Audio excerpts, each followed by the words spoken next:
Welcome to Savvy Business, Life Unscripted, with your host, Christina Rivera, where our guests share their wisdom and valuable business tips, empowering our audience to expand their personal potential. Hello, Tiana Coats. Welcome to Savvy Broadcasting, Life Unscripted. We're so grateful to have you here this wonderful Saturday afternoon. How are you? I'm doing well. How are you? I'm doing fabulous. Even better to hear your story. You have a wonderful business that you started, and you came from a lot of the background that a lot of our audience came from, which is they weren't happy with their life. They might have been in corporate or maybe whatever it might be, and they're like, "What's next? What do I want to do next?" And you were sitting in a corporate job and said, "I want to do something different. I want to start a business." And you started a wonderful business, Winding Wick Candles from Dallas, Texas, right? Yes. Yeah. So I'd love to let's get started with you sharing a little bit about where you were back when you started in 2015 and what kind of prompted you to get this all started. So in 2015, I was working at a little office job, and I thought it would be the perfect job. It was like a cubicle setting, and I'm a pharmacy technician. So what the job was is we would just like type in scripts that the doctor wrote. And that was what I did for 8 hours. And as the months went on, I found out I'm like, oh, I'm not really cut out for this kind of thing. You know, some people were really excelling at the job. They seemed to really like it. But for me, it just didn't feel right. I just didn't feel fulfilled. Like there was something else I needed to do. So while I was sitting at that job, I would oftentimes it was the kind of environment where you really wouldn't talk. So even though you were sitting next to people, no one was talking. So I would oftentimes just daydream about what I wanted to do for the rest of my life. And I think I was probably mid-20s at that time. So I kind of came up with a candle business because I like to buy candles every day. I had never made a candle before at that time. Yeah. And so I thought, maybe I'll just learn. And while I was working, I kind of started learning, researching how to make candles. And then I launched my business, Winding Wick Candles. And back then they weren't anything special. They were just regular container candles. I did a few little pop-up shows on the weekend, like little farmers markets. And then a few months in, I was like, okay, I think I could do something with this. And I actually quit my desk job right before my year anniversary of being there. And I had no plan. I'm very much like a planner person. And this was the first time I just was like, no plan. I just quit the job. And I remember telling them, I was like, yeah, my candle business, I'm going to start pursuing that. How did that go with your family and people around you? How did they take that? Well, back then I didn't have any. It was just my husband and I. My son wasn't born yet. And so no one really said too much about it. I've always been known to be kind of the responsible person. So no one really questioned it. My husband, he was kind of like, okay, you're going to work on your candle business. So he was cool with it because he really saw how stressful that job was making me. And I would come home every day. So he didn't really, give too much, pushback on the idea. So I was working on that, and it was about 2 months. So I remember it was the summertime, and I was doing pop-up shows around town. And I was 2 months without just working on my business. And then I found a job that was a weekend job. And that was perfect for me because then I could do Monday through Friday work on my business. And then on the weekends, I had a job at a hospital again as a pharmacy tech. And I kept that job for 4 years. And during those 4 years, I was able to work on my business during the week. So that's how I was able to grow the business, but still not be too risky where I'm trying figure out where am I going to get money from. No, I love that you say that because so many people tell me, and I did the jump in with 2 feet, and you're like, yeah, let's just make this happen. And it was super stressful beyond where it had to be because I think people feel it's all or nothing. You have to either choose. And I think sometimes it's the perfect world where you keep a part-time or do some work so you have some cash flow coming in and then get to build it because that way you have the less stress of the cash flow coming in. Exactly. And I give that advice to anybody who's looking to start a business when they're like, should I quit my job? Starting a business is a lot of hours. So you're going to be very busy. I would say for those 4 years, I was busy every day.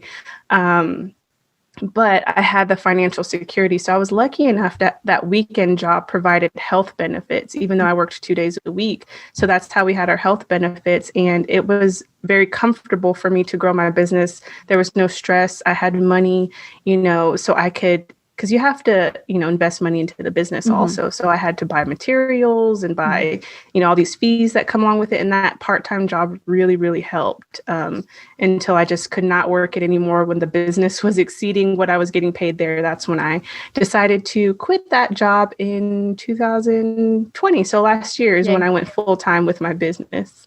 Wow. So when everyone was struggling here and a lot of people losing their jobs, boom, you were now able to go forward and leave the part-time job. This is great because so many people say, oh no, what happened with COVID now means there's no opportunities. Actually, I found that a few businesses that have come on, even during COVID, one happened to be a food service business, which, what did they do? Oh yeah, they were a food truck, and they actually exploded because they took their business where they made it to give to high-end restaurants and hotels and made it like in a factory setting and then sent their food there. And so that they were actually able to generate more income. So it's just interesting how sometimes there's more opportunities in time that you would not think so. How has it been for you guys during the whole COVID thing? Has there been more business, and how have you seen the economy with you? So it's actually funny because right before COVID, I had plans in January to start doing online courses for my business. So this whole span of 4 years, I started a YouTube channel that followed my business. So what I didn't mention earlier is I had my son in 2016. So my husband and I, we had my son, and I just could not handle business anymore. So I actually quit the business from 2016 to around 2018. So there was 2 years where I was just still working a part-time job, but during the week it was just, with my son. But then in 2018, I kind of had the urge to get back into it. And this is when I started doing decorative candles. So, compared to the very first time when I launched, I learned a new skill. So now I was making candles that looked like food. So they had, decorations and whip topping, and all of it was made of wax. And I thought this would be really good marketing and a good way to get back into it. Let me tell you, I wanted to eat some of them when I first saw the picture. Like, they look so delicious. You have one on hand. Show the audience. So this is a dessert candle. So a lot of people have never seen a candle that kind of looks like that, but this is all made of wax and it's all scented. And it was a hard skill to learn because back in 2018, no one had videos on how to do it on YouTube. So I just kind of had to just look at pictures and just figure out how to do it. But once I learned, then I was like, this is great marketing because it's a great way to stand out against all the people who just make regular container candles. So that's what I started doing. And I also started my YouTube channel. And so 2018 is when I started the channel, and I just was uploading regularly. And in January 2020, I think at the time I must have had like 10,000 or so subscribers. But a lot of people wanted to know how to make the whipped candles because, again, there wasn't many tutorials, and they wanted to know how to start a candle business. So I kind of simultaneously with COVID launched the online course Candle Biz Academy. And it just so happened like everyone is going to online learning. The candle stuff was in demand because a lot of people like were losing jobs and they wanted to do side income. So the Candle Biz Academy helped grow the whole business, as a whole also. So Candle Biz Academy is the online course, and then Winding Wick Candles started growing as well. So in 2020, we actually did a lot more business. Wow. And that's fabulous for me. I it's interesting how sometimes adversity comes about, and it actually is the biggest sometimes push for actually explosions of doing well. I remember one gal I worked with many years ago in an office job. She had worked there for 25 years and got laid off. And she pretty much thought, I'm going to die here. They're going to have to escort me out when I'm too old to walk and whatever. And the business changed. They got a new CEO, and she was carted out, and she was really like, oh my God, now what? And she used to make soups all the time that everyone in her family, all her neighbors liked. And because you're at home, you've got nothing to do, you're now collecting unemployment, she started making those soups and decided, let me just try selling them. Boom, business. So, it's sometimes those small things you don't expect, like, oh, I have this skill that you don't think is marketable or that people want, and they do. And like the candle thing here, people are like, hey, I want to do my own candle. Maybe they don't even want a business, maybe they just want to make yummy candles for themselves, and now you've offered a way for them to do that. Yeah. Yeah. Yeah. Yeah. And it really just having that online course, I would have never thought a candle course, like something so niche, would be in demand, but there was no competition. I don't know about now if there's other people doing it, but when I launched, no one else was doing it and people were asking for it. So I was like, I better jump into it before someone else, does it first. And so I did. And because of that, we've been able to grow the business even more using that income. So That's awesome. It really was awesome. So where are you going in the next year with your vision goal? Where do you want to see Winding Wick Candles end up? So I've actually just hired my first employee to work with me, and it's my sister-in-law, but we worked together fulfilling orders, and we've been coming up with ideas on how to grow the business.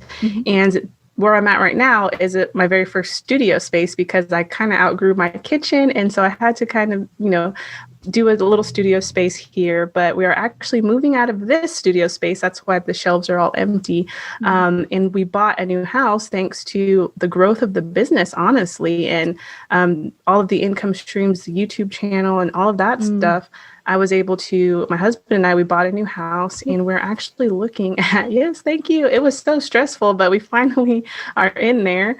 We're looking to moving and we're going to convert the garage space, and we're actually looking at retail shops too in our area, because our area is like a little historical neighborhood. There's a whole bunch of old little buildings, and I remember when I first saw the house, I'm like, this is an opportunity for a retail space, like, because you could walk to the downtown area.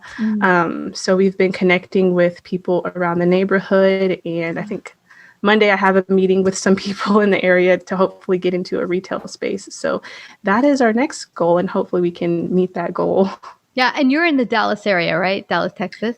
Yeah, it's the Dallas kind of Fort Worth area. I would say the new space that we're moving to is about 20 minutes out of Dallas. This space that I'm in is a lot closer to Dallas, but it's very near Dallas. Well, we have to get your website and where everyone can come check out your wonderful shop when it's up and live. Where can they find out more about your businesses?